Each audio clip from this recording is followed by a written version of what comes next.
Hello everybody, कैसे हैं आप सभी। Welcome to the colours of knowledge. और मैं चेतन गुप्ता आपका बहुत बहुत स्वागत करता हूं। देखिए, हम चैप्टर पढ़ रहे हैं, चैप्टर 4 एक्सरसाइज 4.1, जो हमारे एनसीईआरटी की मैथ्स है, कक्षा 10वीं की। और उसमें हम दूसरे प्रश्न का तीसरा प्रश्न देख रहे हैं आज, है ना। तो क्या कहता है प्रश्न कि रोहन की माँ उससे 26 वर्ष बड़ी है ना। उनकी आयु वर्षों में का गुणनफल अब से 3 वर्ष पश्चात 360 हो जाएगा या हो जाएगी। हमें रोहन की वर्तमान आयु ज्ञात करनी है। देखिए, इसके लिए हमको द्विघात समीकरण बनाना है। तो हम क्या करेंगे, देखो, जब भी आयु वाले प्रश्न आते हैं हमको वर्तमान आयु उनकी मानना होती है, तो हम यहाँ वर्तमान आयु मान लेते हैं। अब देखिए, यहाँ पर उन दोनों की आयु में आपस में रिलेशन भी दिया हुआ है ना। तो इसलिए हमको एक्स और वाई मानने की आवश्यकता नहीं है, हम अकेला एक्स मान के भी इसको कर पाएंगे। ठीक है। तो देखिए, रोहन की माँ उससे 26 वर्ष बड़ी है ना। तो हम क्या करते हैं, माना रोहन की आयु बराबर की क्या है, एक्स वर्ष, है ना। और कौन सी आयु, वर्तमान आयु, अभी की आयु है ये रोहन की। ठीक है। तो अतः प्रश्नानुसार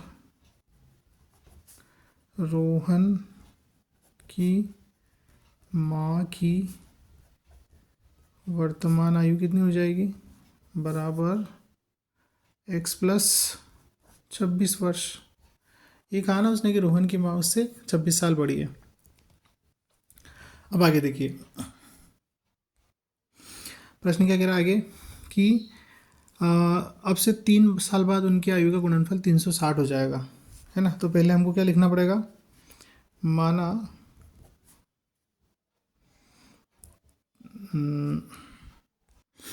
हाँ देखिए, मानने की ज़रूरत नहीं है, हम क्या करेंगे, इसको लिखेंगे कि 3 वर्ष पश्चात, 3 वर्ष पश्चात रोहन की आयु क्या हो जाएगी।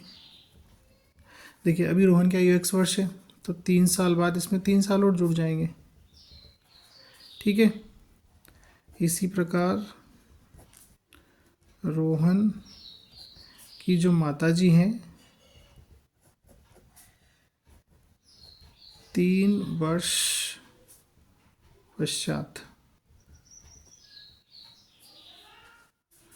आयु कितनी हो जाएगी, एक्स प्लस 26 तो अभी है उनकी, 3 और जुड़ जाएंगे, इतने वर्ष हो जाएगी। ठीक है। अब देखिए, उसका क्या कहना है कि 3 साल बाद जो आयु होगी दोनों की, उनका गुणनफल 360 होगा। तो हम लिखेंगे पुनः प्रश्नानुसार कि 3 साल बाद रोहन की आयु और 3 ही साल बाद उसकी मम्मी की आयु, तो 26 और 3 29, एक्स प्लस 29, गुणनफल कितना होगा इसका, 360 होगा। ठीक है। अब यहाँ पर हम क्या करेंगे, गुणा कर लेंगे। तो एक्स का एक्स में करेंगे, एक्स का स्क्वायर, एक्स का 29 में करेंगे 29x, फिर 3x और 29 दिया, 3 9 27, और 3 दूनी 6 और 2 8, 87। अच्छा, 360 को भी ट्रांसपोज करके लेफ्ट में ले आएंगे, बराबर 0। ठीक।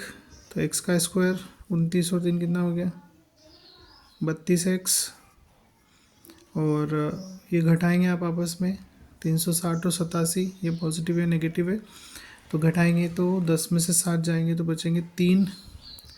उसके बाद में यहाँ पर 5, तो 15 में से 8 गए तो 7, और ये हो गए 2। ठीक। तो माइनस के 273 बराबर 0। मतलब आपका द्विघात समीकरण क्या हो गया, X square plus 32x minus 273 equal to 0। तो इस द्विघात समीकरण की सहायता से हम क्या कर सकते हैं, रोहन और उसकी माताजी की जो आयु है वो निकाल सकते हैं। लेकिन चूंकि यहाँ पर आपको केवल द्विघात समीकरण बनाने को बोला है, इसलिए हमने इसको द्विघात समीकरण बनाकर छोड़ दिया है। बाकी हम इसे आगे हल कर सकते हैं, चाहे तो सूत्र विधि से या फिर आपका जो गुणनखंड विधि है उससे। Okay, thanks for watching. Video को लाइक करें, चैनल को सब्सक्राइब करें, मुझे सपोर्ट करें। Thank you.